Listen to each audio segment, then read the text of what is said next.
Let's talk about language set listening today. I recently took the test and this is my scorecard. So for the listening part 1, you get 7 conversations one after the other and you have to answer one MCQ based question for each of the conversation.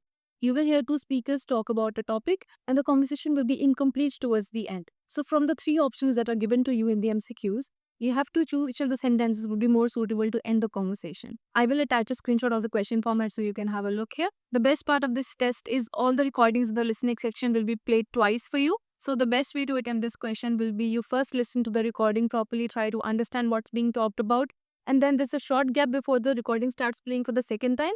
Meanwhile, you can quickly have a look at all the options and skim through what's being talked about so that you can listen to the recording properly for the second time and then answer the question properly. If anyways you're able to answer the question when the recording plays for the first time, you still have some time to listen to the recording again and then double check if your answer is correct or not.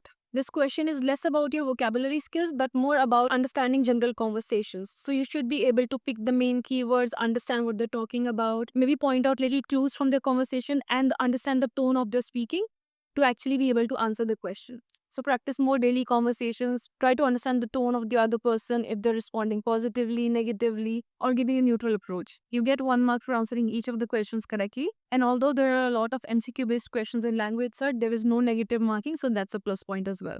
We will be discussing the remaining questions in the upcoming videos, so stay tuned. Meanwhile, if you have any questions, feel free to reach out to us.